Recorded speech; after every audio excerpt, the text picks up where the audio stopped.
Determinant का 4.2 exercise बनाने के लिए हम 9 ठो प्रॉपर्टी देखेंगे, जिसमें यहाँ 6 प्रॉपर्टी यहाँ लिखे हैं। 3 प्रॉपर्टी बहुत शॉर्ट है, वो हम 6 प्रॉपर्टी समझाने के बाद 3 प्रॉपर्टी समझाएंगे।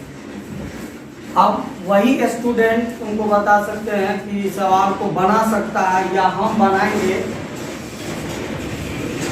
तो वो सवाल को समझ सकता है, जो ये तमाम प्रॉपर्टी सबको याद रखे।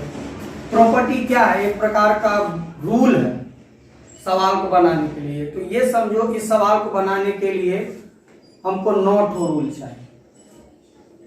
ये तमाम रूल को एकदम कंठस्थ कर लेना। कंठस्थ हो गया, कोई दिक्कत नहीं करेगा। रूल नहीं रखोगे तो सवाल नहीं बनेगा, ठीक है। दूसरी बात, हम एक दिन और बोले थे, डिटर्मिनेंट्स वही स्टूडेंट आराम से बना सकता है जिसका मैट्रिक्स कमांड हो। अब जिसको मैट्रिक्स नहीं बना, नहीं आया, नहीं बनाया, भूल गया, तो हम तो पहले यही कहेंगे कि पहले वो मैट्रिक्स बनाओ अच्छा से 1-2 बार, फिर डिटर्मिनेंट पढ़ाओ। और कुछ हम और मैट्रिक्स से तुलना भी करेंगे। जो मैट्रिक्स में जो नियम काम करता है वो इसका में नियम नहीं काम करेगा। तो ध्यान से, तो ये समझाने से पहले हमको ये बताओ कि अभी तक तुम लोग 4.1 जो एक्सरसाइज बनाए थे उसमें 2/2 का मैट्रिक्स इस तरह का हो या 3/3 का मैट्रिक्स यदि इस तरह का हो, तो इसका मैट्रिक्स निकालना, मैट्रिक्स कहते हैं, इसका डिटर्मिनेंट निकालना तुम लोग को आता है कि नहीं आता है? इसका डिटर्मिनेंट निकालना आता है कि नहीं आता है? इसका डिटर्मिनेंट को निकालने आता है, ठीक है। तो हम कुछ गुण बताएंगे, कुछ को हम प्रूव करेंगे, और जिसको हम बताकर छोड़ देंगे, तुम्हारा कल 2 टास्क है। एक तो 9 प्रॉपर्टी को रट के आओगे, और जिसको हम प्रूफ नहीं किए हैं उसको तुम लोग प्रूफ करोगे। आप कैसे प्रूफ करेंगे? नहीं समझ में आएगा तो बोलना, सर आप हमको इसको प्रूफ करके दिखा दीजिए, कैसे प्रूफ करेंगे। उसी तरह हम और को प्रूफ करेंगे, ठीक है। सबको प्रूफ करना संभव नहीं है, बहुत समय लगा जाएगा। तो ये मान निकालने आता है ना, 2/2 का, 3/3 का डिटर्मिनेंट का वैल्यू निकालने आता है। यदि आता है तो हम लोग आराम से इसको बना लेंगे, ठीक है। तो ध्यान समझो, अब रूल स्टार्ट है और ध्यान से देखते जाओ। ये क्या है? पहला क्या बोलता है? पहला क्या बोलता है? ये सभी रूल को रट के रखना पड़ेगा, नहीं तो सवाल नहीं बनेगा। अब रूल नहीं रटेगा तो हम कुछ नहीं कर सकते हैं। पहला रूल क्या बोलता है?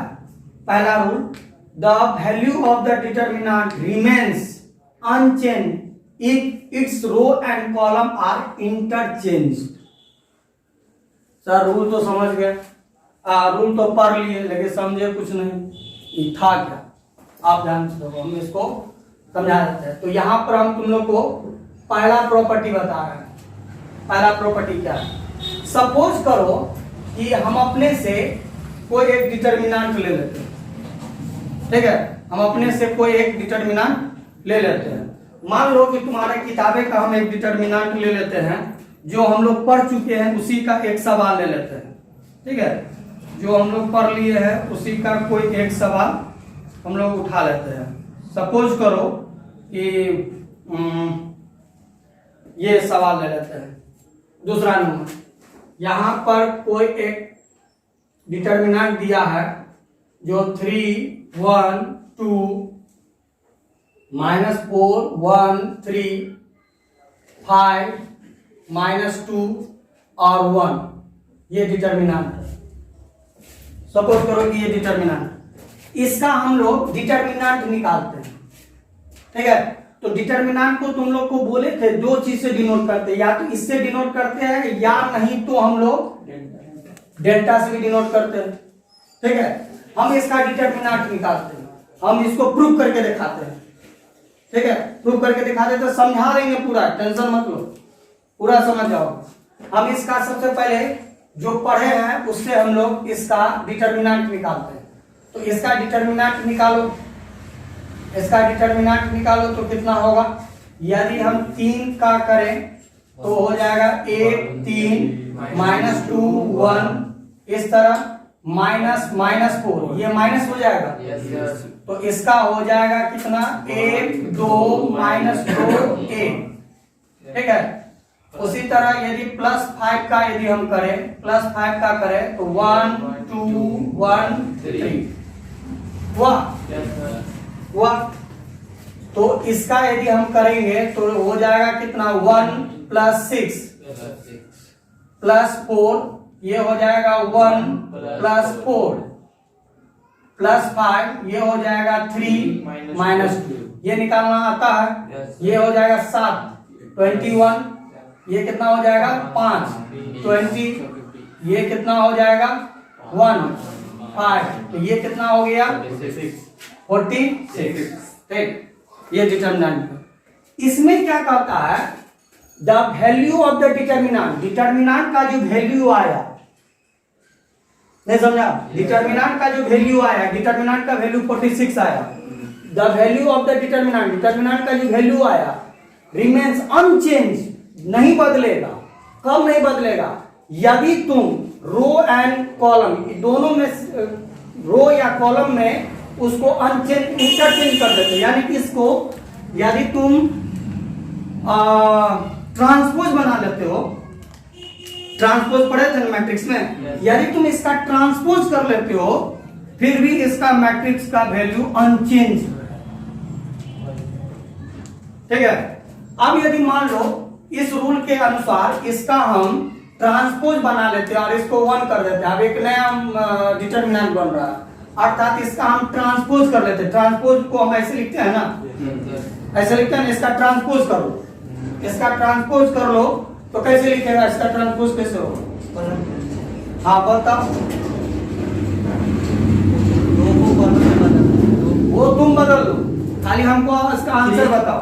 अरे ये सब पढ़ लियो ना, ट्रांसपोज कैसे निकलता है, नहीं पढ़ो तो पहले पढ़ लो तब होगा। हाँ 3 -4 -4 5 1 -2 2 3 1। कहने का मतलब है डिटर्मिनेंट का यदि हम ट्रांसपोज निकालते हैं, निकाल दिए ना, तो ट्रांसपोज कैसे निकल सकता है, या तो रो को कॉलम में बदल दो, या तो कॉलम को रो में बदल दो। बदलने को इंटरचेंज कहा जाता है। बदल दोगे तो इसका जो वैल्यू आएगा वो अनचेंज रहेगा, नहीं बदलेगा। यानी कि ऐसे समझो कि कोई डिटर्मिनेंट्स है, उसका हम ट्रांसपोज भी कर देंगे यदि, तो मान क्या होगा, चेंज नहीं होगा। तो आप सर इस रूल से फायदा क्या होगा, एक्सरसाइज में कभी कभी हमको उसका ट्रांसपोज करना पड़ेगा, तो याद रखना उसका ट्रांसपोज कर देने पर भी उसका आंसर पहले वाले डिटर्मिनेंट के आंसर से मिलेगा, ठीक है। अब कैसे मिलेगा, तो को हम वेरीफाई कर देते हैं, ठीक है। सपोज करो अब इसका मान निकालो, तो अब इसका मान निकालो तो 3, तो कितना होगा 1 -2 3 1, ठीक है, -1, ये हो जाएगा -4 5 3 1, ठीक है, +2, ये हो जाएगा -4 1 5 -2। इसका एक बार वैल्यू देख लो सर, इसमें लिखेंगे ना ये R1 नहीं, इसमें लिखने का जरूरत नहीं है।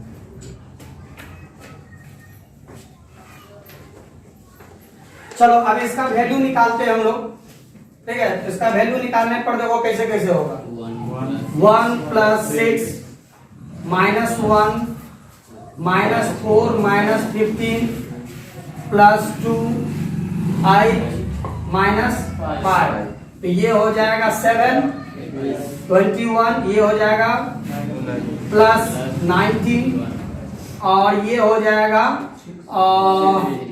3 6, तो ये हो गया कितना, 9 1 10 10 6 16 1 46। इसका मतलब ये है कि गिवन डिटर्मिनेंट्स और मैट्रिक्स ट्रांसपोज ऑफ डिटर्मिनेंट का वैल्यू दोनों का क्या होता है, सेम। ये प्रूव करके देखा, समझे या नहीं समझे। तो पहला रूल ये बोलता है कि कोई भी डिटर्मिनेंट हो और उसका यदि ट्रांसपोज करते हो तो दिया गया डिटर्मिनेंट और जो तुम ट्रांसपोज की हो उसका वैल्यू अनचेंज रहेगा। जो निकलता है रिमेंस, जो निकलता है वैल्यू वो नहीं बदलेगा। दोनों का वैल्यू क्या होगा? सेम। एक रूल बन गया। दिया गया डिटर्मिनेंट और ट्रांसपोज डिटर्मिनेंट दोनों का वैल्यू क्या रहेगा? बराबर। ये समझे? पहला रूल समझे या नहीं समझे? पहला रूल फिर से रट लो कि दिया गया डिटर्मिनेंट और उसी डिटर्मिनेंट का ट्रांसपोज दोनों का वैल्यू क्या रहता है? सेम रहता है। इतना समझ गए? ठीक है, चलो चलो इतना समझ गए। अब हम लोग आ जाते हैं प्रॉपर्टी सेकंड पर। Property second, property second, property second क्या बोलता है? ध्यान सुनो। प्रॉपर्टी सेकंड बोलता है इफ एनी टू रोज और कॉलम, याद रखना जो अब काम हम रो के साथ करेंगे ना वही काम कॉलम के साथ भी होगा। सेम उसी तरह जैसे तुम लोग मैट्रिक्स में 3.4 पढ़े थे। तो याद है मैट्रिक्स में क्या बोले थे? हम सिर्फ रो के हिसाब से काम करेंगे, कॉलम के हिसाब से काम नहीं करेंगे। लेकिन डिटर्मिनेंट में दोनों के हिसाब से काम चलेगा। नहीं समझा? दोनों के हिसाब से काम चलेगा, क्योंकि कभी कभी ऐसा सवाल रहेगा जो कॉलम के हिसाब से बनाना पड़ता, नहीं तो नहीं आएगा। तो जो नियम हम रो के साथ अप्लाई करेंगे वही नियम हम कॉलम के साथ भी अप्लाई करेंगे। इसीलिए यहां से लेकर यहां तक में जहां भी तुमको रो नजर आएगा तो उसके साथ कॉलम जरूर नजर आएगा। इसका मतलब है जो नियम रो के साथ चलेगा वही नियम 3.4 का कुछ रूल सब याद है ना? रो के लिए 6 गो था ना, जिसमें हम तुम लोग को कै गो बताए थे? 3 ठो बताए थे। 3 ठो बताए थे और बोले थे यही 3 ठो नियम रो से कॉलम के लिए हो जाता है, तो टोटल 6 नियम होता है। लेकिन उस टाइम में हम तुमको ये बोले थे कि हम कॉलम के अनुसार काम नहीं करेंगे मैट्रिक्स में, लेकिन यहाँ पर डिटर्मिनेंट्स में रो के अनुसार भी चलेगा और कॉलम के अनुसार। तो यहाँ ध्यान सुनो फिर से। फिर any if any two rows and column और column of a determinant are interchange sign then sign the determinant change. इसका मतलब क्या हुआ? सुनो, इसका मतलब ये हुआ कि सपोज करो कि कोई एक डिटर्मिनेंट है, मान लो कोई एक डिटर्मिनेंट है, यहां से तुम लोग प्रूफ करना, हम बता देते हैं। एक डिटर्मिनेंट है जिसका मान है A B C D E F G H I। नहीं समझा? कोई अंक होगा इसमें? ये कोई डिटर्मिनेंट है। इसमें क्या करता है? इसमें क्या करता है? इफ एनी टू, कोई या तो 2 रो को बदल दो या नहीं तो 2 कॉलम को बदल दो। क्या? इंटरचेंज करो, यानी कि किसी या तो 2 रो को बदल दो या तो कोई 2 कॉलम को बदल दो। तो अभी हम रो को सिखा देते हैं तो वही कॉलम के साथ हो जाएगा। सपोज करो ये R1 है, ये R2 है और ये R3। समझ रहे हो ना? R3 हम ऐसा करते हैं क्वेश्चन में ऐसा करना पड़ेगा। हम ऐसा करते हैं कि यहां पर लिख देते हैं कि R1 को हम R3 के जगह पर और R3 को R1 के जगह पर, इंटरचेंज का ये सिंबल होता है। याद करो मैट्रिक्स में ये बता देते हैं। तो हमारा नया मैट्रिक्स क्या हो जाएगा? नया मैट्रिक्स क्या हो जाएगा? हमारा नया मैट्रिक्स हो जाएगा G H I D E F A B C। याद रखना किसी 2 रोए को बदल सकते हो, या तो R1 को R2 कर दो, R2 को R1, या तो R2 को R3 कर दो, R3 को R2 कर दो, या 1 को 3 कर दो, जैसा अभी किए 1 को 3 कर दो या तो 3 को 1 कर दो। कोई 2 रो को बदल दो, ठीक है? कोई 2 को रो को बदल दो कि यहाँ बदले हुए हैं, देखो लिखना पड़ेगा ये। बदल दिए ना? तो याद रखना इसका जो बदल देंगे उसका नया मैट्रिक्स का नाम दे देते हैं 1, और जो दिया गया है उसको। तो इसका जो तुमको मान निकलेगा वो और इसका जो मान निकलेगा दोनों में माइनस का अंतर होगा। इसका मान यदि +27 आएगा तो ऐसे करने पर -27, अर्थात then sign of determinant change. इसका साइन बदल जाएगा यदि तुम रो को बदल देते हो। कोई 2 रो को, तीनों रो को नहीं बदलना है, कोई 2 रो को। आप कहेगा कि सर यही डिटर्मिनेंट ले लेते हैं, यही डिटर्मिनेंट ले लेते हैं। सपोज करो A B C D E F G H I ले लेते हैं, ठीक है। और ध्यान से देखो यहां पर अब हम लिखते हैं C1 इंटरचेंज C2। याद रखना कॉलम के साथ भी नियम लागू। कैसे लिखोगे नया डिटर्मिनेंट? लिखो B B B E E H H A A D D G G C C F F I R, ये हुआ। सर। तो इसका जो वैल्यू आएगा और इसका जो वैल्यू आएगा वो माइनस आ जाएगा, ये माइनस आएगा, साइन बदल जाएगा। तो अब तुम्हारा काम क्या है, कैसे प्रूव करेंगे? ये तो हम एक आइडिया बता दिए। तुम्हारा काम क्या है, कोई एक डिटर्मिनेंट ले लो, ध्यान से सुनो, एक डिटर्मिनेंट ले लो, उसका मान निकाल लो, कितना आया तो सर इतना आया, उसमें कोई दो रो को बदल दो, कोई भी दो रो को बदल दो, तीनों रो को नहीं बदलेंगे, या नहीं तो कोई दो कॉलम को बदल दो, फिर उसका मान निकालो, देखोगे उसका साइन बदल जाएगा।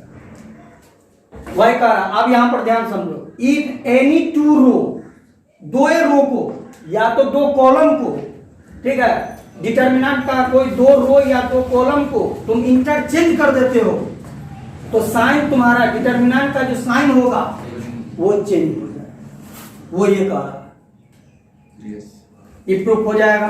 Yes sir. समझ गया? Yes sir. हटा दे इसको। Yes sir. अब हम लोग आ जाते हैं तीसरा प्रॉपर्टी। तीसरा प्रॉपर्टी क्या है? तीसरा प्रॉपर्टी क्या है? इफ एनी टू रो, वही कॉलम के साथ भी, ऑफ ए डिटर्मिनेंट आर, इसको यहां से पढ़ो, all corresponding elements are same, तब समझ में आएगा। Then value of determinant is zero. Sir पढ़ लिए, समझे कुछ नहीं? आओ समझे। यदि कोई डिटर्मिनेंट है, यदि कोई डिटर्मिनेंट है A B C D E F A B C, यदि कोई डिटर्मिनेंट है जिसका कोई दो रो या दो कॉलम सेम चल रहा हो, या तो दो रो सेम हो या दो कॉलम सेम हो, तो उस पूरे डिटर्मिनेंट का मान जीरो हो जाए। नहीं समझा? ठीक है। देखो आप सपोज करो, फिर से सपोज करो कि हम एक डिटर्मिनेंट लेते हैं, एक डिटर्मिनेंट लेते हैं, ठीक है, जिसका मान है 3 4 5 -2 7 6 और 3 4 5, ठीक है। अब इसको पढ़ते हैं। इफ यदि एनी टू रो, कोई भी दो रो हो या कॉलम डिटर्मिनेंट का, और उसका all corresponding elements are same, यानी कि कोई दो रो का पूरा एलिमेंट्स सेम हो, कॉरस्पॉन्डिंग का मतलब पहला पहला के, दूसरा दूसरा के, तीसरा तीसरा के सेम हो, ठीक है, the value of determinant is zero.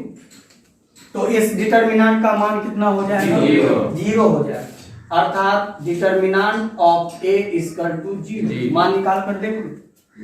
हम एक्सरसाइज में मान नहीं निकालेंगे, एक्सरसाइज में डायरेक्ट जीरो लिखेंगे। एक्सरसाइज में हम यहां पर तुम अपना मान निकाल कर देख लेना। एक्सरसाइज में हम क्या करेंगे? हाँ, या फिर इस तरह का कुछ हो, इस तरह का कुछ हो, डिटर्मिनेंट सपोज करो बी है और उसका डिटर्मिनेंट है 5 6 7 -2 4, सॉरी 5 6 5 5 6 5 -2 4 -2 3 9 3, इस तरह का मान लो। तो यहां पर हम क्या देख रहे हैं? दो कॉलम से। यस। तो यहाँ पर कॉलम पर भी ध्यान देना होगा, रो पर भी ध्यान देना होगा। यहाँ पर जैसे उसमें देखे थे कि हम कॉलम को लेकर नहीं चलते थे, इसमें कॉलम को लेकर नहीं चलोगे तो यहाँ तो गलती हो जाएगी, कॉलम को भी। तो यहाँ पर यदि कोई दो कॉलम, तीनों कॉलम नहीं, कोई दो कॉलम या कोई दो रो सेम हो तो इस डिटर्मिनेंट का मान जो है वो हमारा 0 आएगा। ये तुम्हारा मेन स्ट्रक्चर का यानी कि यहाँ पर हम देख रहे हैं कि R1 और R2 क्या है सेम। यहाँ पर हम देख रहे हैं C1 और C2 सेम, C1 और C3 सेम है, तो इसका डिटर्मिनेंट का वैल्यू कितना निकलेगा? 0। इतना समझ गए? Yes sir. चलो 3 तो समझ गए, 3 तो बाकी है। 3 तो में पहले से एक बार फिर से पहला बताओ, पहला क्या था? पहला क्या था? इसका पहला का मान कोई डिटर्मिनेंट हो और उसका इनवर्स निकाल दे, इनवर्स सॉरी ट्रांसपोज निकाल दे, दोनों का मान सेम, तो दोनों का मान क्या हो जाएगा? दूसरा रूल क्या था?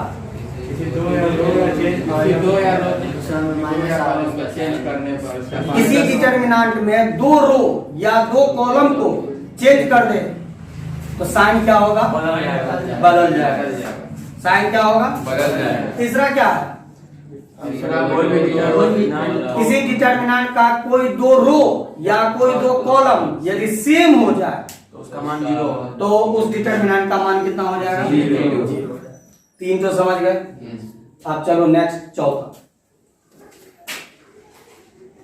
चौथा देखो, चौथा प्रॉपर्टी क्या है? चौथा प्रॉपर्टी क्या है? If each element of a row or a column of a determinant is multiplied by a constant k, then its values gets multiplied by k. इसका मतलब क्या है? और एक नया चीज सीखो डिटर्मिनेंट और मैट्रिक्स में। तो हमको पहले मैट्रिक्स का बताओ। मैट्रिक्स में यदि इस तरह का मैट्रिक्स रहता था 3, 5, 4, 2 इस तरह का कोई मैट्रिक्स रहता था और हमको पूछता था find the value of 3 find the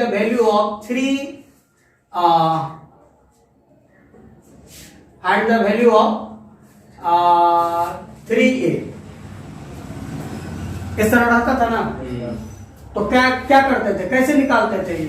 3 से मल्टीप्लाई कर देते। तो यहाँ पर लिखते थे 3a, लिखते थे ना 3a लिखते थे, 3, 4, 3 को हटा के 2 कर देते, कारण वहां 2 नहीं है, चलो 2 कर देते, यहाँ भी 2, 5 और वहाँ 2 सर, 3 की जगह पे 2 हो गया। तो कैसे गुना करता था बताओ? 6, 10, 8। तो इसका मतलब मैट्रिक्स में क्या होता था? ध्यान सुनो, मैट्रिक्स में क्या होता था? बाहर में जो कांस्टेंट टर्म है इसको हम लोग कांस्टेंट टर्म कहते हैं। जो कांस्टेंट टर्म है उसको किससे गुना करते थे? सब एलिमेंट से। डिटर्मिनेंट में नहीं, डिटर्मिनेंट में याद रखना, डिटर्मिनेंट में पूरे एलिमेंट से गुना नहीं होगा। तो किससे गुना होगा सर? या तो किसी एक रो को गुना कर दो या तो किसी एक कॉलम को गुना कर दो। तुम्हारे पास 4 रो है, एक R1 है, एक R2 है, एक C1 है, एक C2 है। कोई कहेगा नहीं सर हम R1 से गुना करेंगे तो वो हो जाएगा कैसे? मैट्रिक्स का बता रहा है, मैट्रिक्स का 6, 8, 5, 2 हो जाएगा। कोई कहेगा नहीं सर हम C2 से गुना करेंगे, C2 से, तब वो हो जाएगा क्या? 3, 5, 8, 4 हो जाएगा। यस। इसका मतलब है मैट्रिक्स और डिटर्मिनेंट को समझा? मैट्रिक्स में पूरे एलिमेंट से गुना होगा, लेकिन डिटर्मिनेंट में पूरे एलिमेंट से नहीं। या तो कोई एक रो से पूरा गुना कर दो या तो कोई एक कॉलम से। अब सर किस कॉलम से गुना करेंगे या किस रो से गुना करेंगे ये डिपेंड करेगा क्वेश्चन, वहां दिमाग लगाना पड़ेगा कि किससे गुना करे, कौन सा प्रॉपर्टी आ जाए, कौन सा गुण आ जाए ताकि हमारा मान निकले। अभी फिलहाल तुमको खाली रूल याद रखना है कि कैसे कैसे गुना होता है। डिटर्मिनेंट में याद रखना जो बाहर में कांस्टेंट टर्म होगा उस कांस्टेंट टर्म को या तो किसी एक रो से गुना करेंगे या तो किसी एक कॉलम से। इतना समझ गए? चलो इतना यदि समझ गए तो अब हम लोग मेन रूल पर आते हैं। रूल क्या है? सो देखो रूल क्या है, रूल को देखो। सपोज करो कि कोई हम एक डिटर्मिनेंट लेते हैं, समझ गए? एक डिटर्मिनेंट लेते हैं जिसका मान है 5, 3, 2, 4, ये डिटर्मिनेंट है। 2/2 का ले लीजिए, ध्यान समझे। आप क्या कहता है, तुम इसका वैल्यू निकालो। पहले हम छोटा ले लिए ताकि समझने में दिक्कत ना हो, इसको प्रूव कर देते हैं। इसका तुम डिटर्मिनेंट निकालो, इसका डिटर्मिनेंट निकालो। याद रखना इस डिटर्मिनेंट को इससे सिंबल किया जाता है, ऐसा नहीं कि फिर इसमें लगा देना इसमें। वो लगता है अंग्रेजी के लेटर में, अंग्रेजी का लेटर से यदि डिनोट होगा तब उसमें डिटर्मिनेंट ऑफ ए लगता है। ये खुद ये अपना डिटर्मिनेंट का ही सिंबल है, ये सबको याद रखना, इसमें नहीं लगा देना। ये सब याद रहेगा ना? Yes sir. हाँ, इसमें नहीं लगा देना। अब इसका मान निकालो तो कितना होगा? 20 माइनस तो कितना हो गया? 14 हुआ। अब क्या कहता है, ध्यान सुनो। If each element of a row or a column of a determinant is multiplied, क्या कहता है? रो या कॉलम के प्रत्येक एलिमेंट को, रो या कॉलम के प्रत्येक एलिमेंट को किसी भी कांस्टेंट टर्म से यदि गुना करते हो, कांस्टेंट टर्म से गुना करते हो, यानी कांस्टेंट टर्म यहाँ के हुआ, जैसे अभी हम 2 लिए थे ना, उसी तरह यहाँ कांस्टेंट टर्म क्या है? के है। Then its value gets multiplied by K, तो उसका मान इसी के गुणज में आ जाएगा। कैसे गुणज में आ जाएगा सो देखो। चलो तो अब हमको इसका मान निकालते हैं। किसका मान निकालते हैं? तो 3 डेल्टा का इसका मान निकालते हैं, इसका मान निकालते हैं। तो कैसे निकलेगा सो देखो, 3, 5, 2, 3, 4। ये एक नया आ रहा है इसलिए 1 कर देते हैं, हो रहा है ना। अब इसका मान निकालो तो क्या करेंगे? वो गुना कर दो पहले, पहले गुना कर दो तब मान निकलेगा। तो किससे गुना करोगे? तुम ही लोग रो को गुना कर देंगे या कॉलम? रो को। तो ऐसा करते हैं कि यहाँ पर 5, 2 पूरे से तो गुना होगा नहीं, और यहाँ 9, 12 कर देते हैं। ऐसा हो गया ना, किसी एक रो या एक कॉलम से गुना होगा। अब इसका डिटर्मिनेंट निकालो तो 12 पंचे 60, कितना? 2, 42। कितना से गुना किया? तो 3 से गुना करेंगे तो कितना हो गया? 14। यही तो है, जितना से गुना करो उतना ही आंसर आओ, जितना से किया उतना ही मल्टीप्लाई करो। Yes sir. नहीं समझा? अरे इसका आंसर 14 हुआ ना, 14 ये भी दे रहा है, और कितना से गुना किया? 3 से। तो 3 से तो मल्टीप्लाई दे ही रहा है। कह रहा है कि its value gets multiplied by K, उतना ही से मल्टीप्लाई कर दो और उसका वैल्यू आ जाएगा। इसका मतलब ये समझो, अब हमको इस तरह का कोई सवाल दे देगा और कहेगा, और इसका वैल्यू हमको 14 है, और कहेगा कि हमको 7 इस तरह का मान चाहिए, तो हम क्या करेंगे? 7 गुने डायरेक्ट 14 कर देंगे और इसका आंसर निकाल देंगे। नहीं समझा? दिया गया डिटर्मिनेंट का जो मान होगा उसको किसी भी कांस्टेंट टर्म से गुना करोगे तो वो उतना ही के मल्टीप्लाइड में उसका आंसर देगा। यानी जितना इसका आंसर था 14, तो 14 ही आंसर आएगा, और जितना से गुना किए हो उतना ही। ठीक है? तो अब इसका मेन रूल हम ऐसे लिख देते हैं, ऐसे समझो। ये है ABCDEFGHI,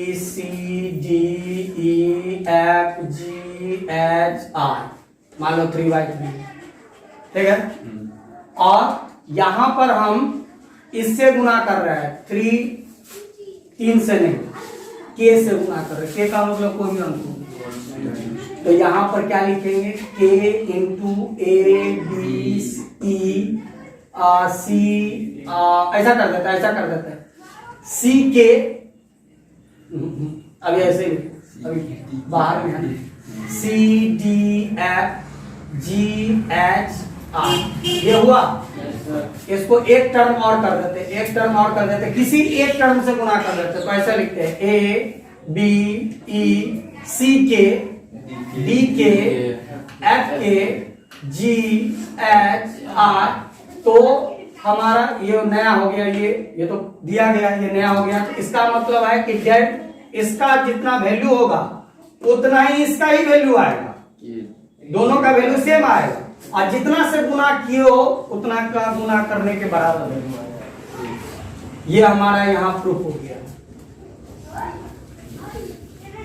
ये प्रॉपर्टी समझ रहे हो कि नहीं समझ रहे हो? Yes, sir. और याद रखना है ये इतना प्रॉपर्टी हम लोग समझ गए। Yes, तो फिर से सुनो, कोई यदि डिटर्मिनेंट है उसको यदि हम लोग किसी कांस्टेंट टर्म से गुना करते हैं तो गुना करने का नियम समझ लेते हैं फिर से। या तो किसी एक रो से गुना करेंगे या तो किसी एक कॉलम से, पूरे से गुना नहीं करेंगे। पूरे से कहाँ गुना होगा? मैट्रिक्स में। हाँ, तो पहला वाला जो डिटर्मिनेंट होगा उसका आंसर उसके कांस्टेंट टर्म के मल्टीपुल के आंसर के बराबर आ जाएगा। Yes. इतना समझ गए? 4 प्रॉपर्टी खत्म हो गया। चलो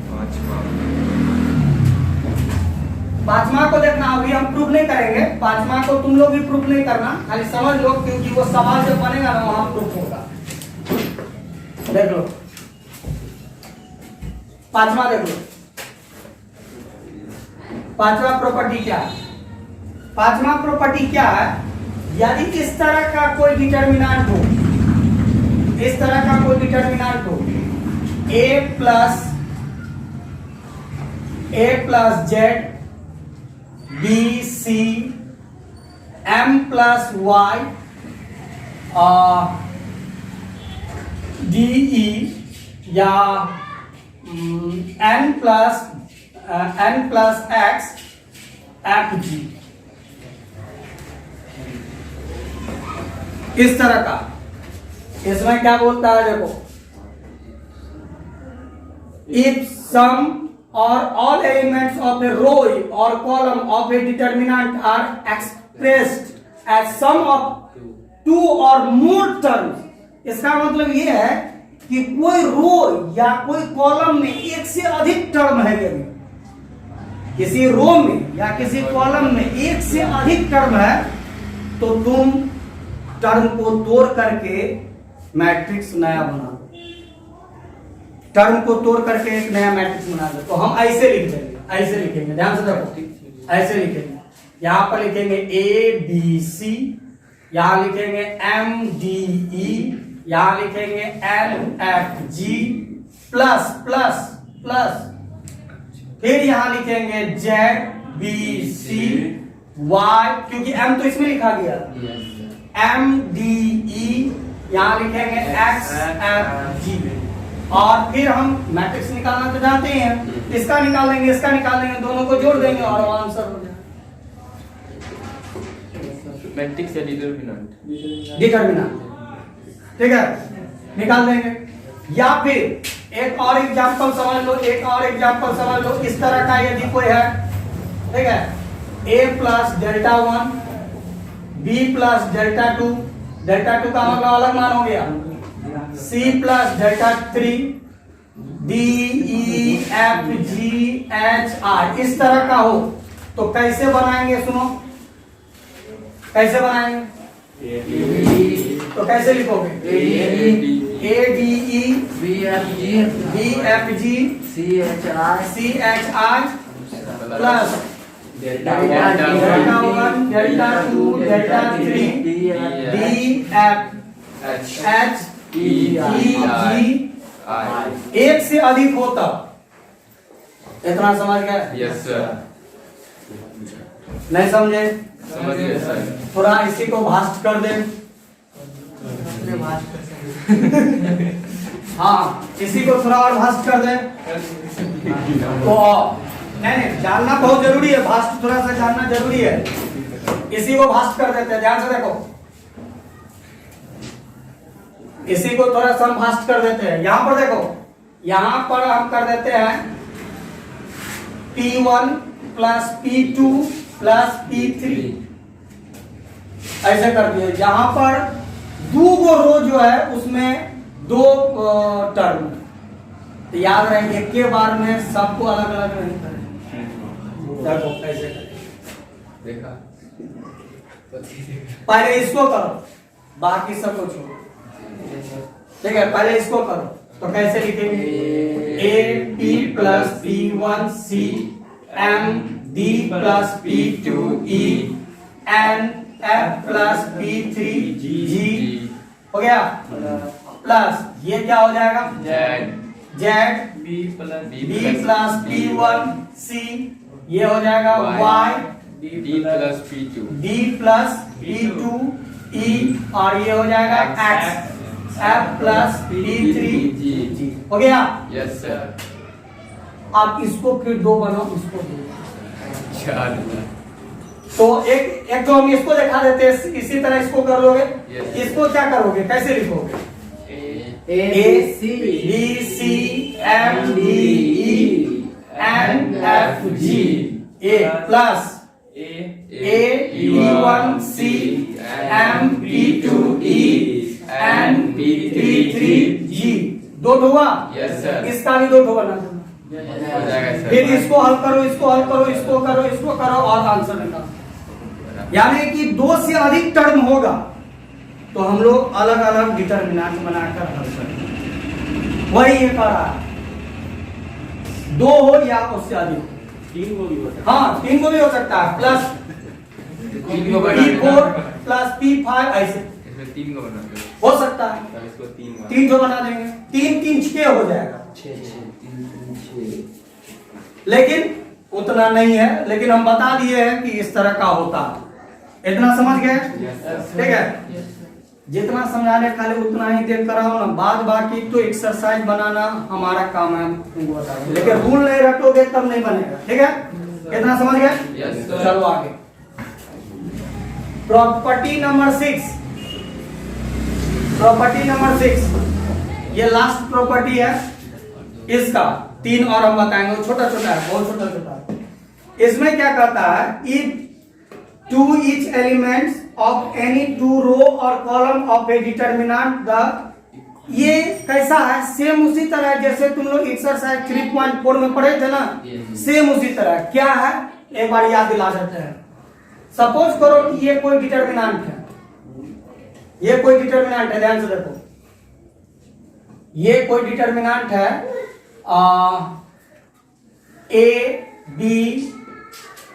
ए B C D E F G H I, ठीक है, ये कोई डिटर्मिनेंट। सपोज करो इसमें हम क्या करते हैं, इस तरह का बनाए थे 3.4 में। इसमें हम किसी अंक से गुना करके इसमें जोड़ देते हैं, याद है? बनाते थे, बनाते थे ना। तो हम कितना से गुना करते हैं इसमें? तो ऐसा करते हैं 2 से गुना करते थे, 2 से लेके k से गुना करते हैं। ये तो रूल बना रहा है ना, k से गुना करते हैं। तो यहाँ ऐसे लिखो, ऐसे लिखो, ऐसे R1 प्लस k इंटू ऐसे लिखते थे ना। Yes sir. तो अब हमारा नया डिटर्मिनेंट्स क्या हो जाएगा? सो देखो तो a प्लस के सी, ये ना होगा। Yes sir. ये क्या होगा? b प्लस के एफ, ये क्या हो जाएगा? E प्लस के b आई प्लस के आई। के आई हो गया। Yes sir. बाद बाकी को उतार दो, b e h c f i हो गया, हो गया। Yes sir. ठीक, अब हम लोग इसको प्रॉपर्टी नंबर 5 का यूज कर लेते हैं। प्रॉपर्टी नंबर 5 का यस तो कैसे लिखेंगे? A B C D E F G H I. ठंडा दिमाग से समझो, प्लस इतना समझ गया? प्रॉपर्टी बोलता है ना, दो से अधिक दो या दो से अधिक टर्म हो तो तोड़ देना। प्लस कितना? के सी बी सी के एफ ई एफ के आई एच आई हुआ। चलो थोड़ा सा और हम इसको ले आते, ए डी जी, ठीक है, बी ई एच, ठीक है, सी एफ आई। ये उसमें गुना, अभी क्या बताए थे कि डिटर्मिनेंट में गुना करोगे तो किससे करो? सबसे बाहर में जो अंक होगा उसमें सबसे कर दोगे। हाँ तो कॉमन लेने में भी वही नियम है, कॉमन पूरे से नहीं, किसी एक रो से या एक कॉलम से कॉमन होगा। Yes. तो हम ऐसा करते हैं, इसमें देखो तो पूरे रो में है, Yes, sir. ये कॉमन ले ले, Yes. क्या हो गया C CFI BEH CFI, इतना हो गया। Yes, sir. अब ABC DEF GHI plus K into 0। अब कहोगे सर जीरो कैसे ला दिया?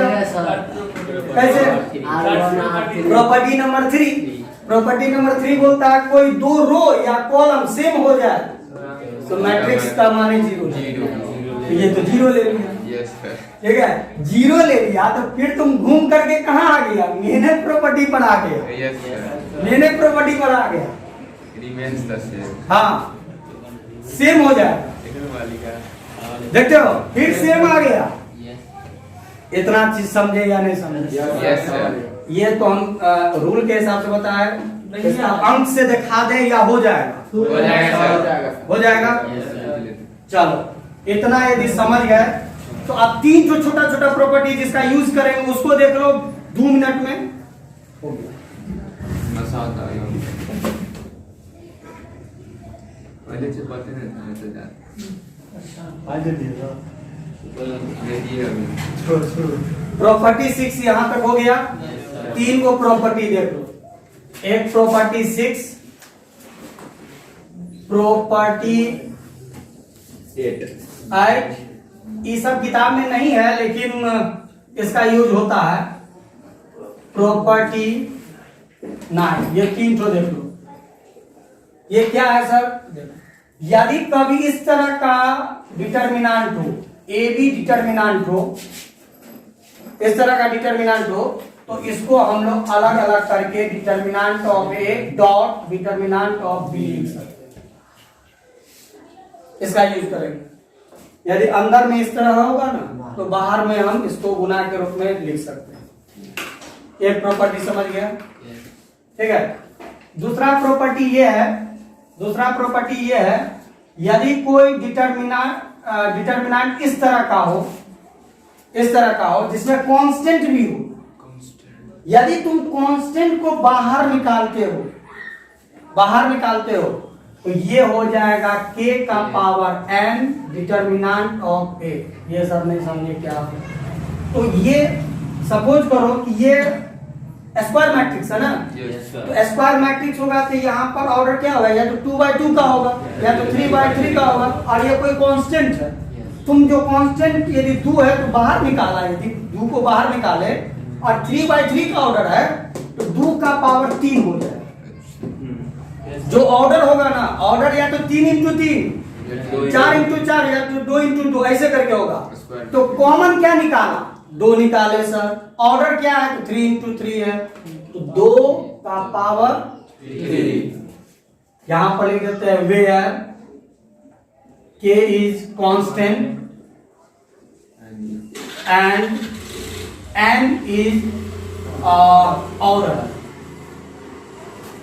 n ऑर्डर,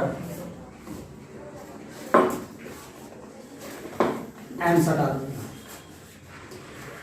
अरे k क्या कांस्टेंट है और n क्या है? ऑर्डर। एक लास्ट, एक लास्ट, यदि कोई डिटर्मिनेंट्स हो, ध्यान सुनो, यदि कोई डिटर्मिनेंट्स हो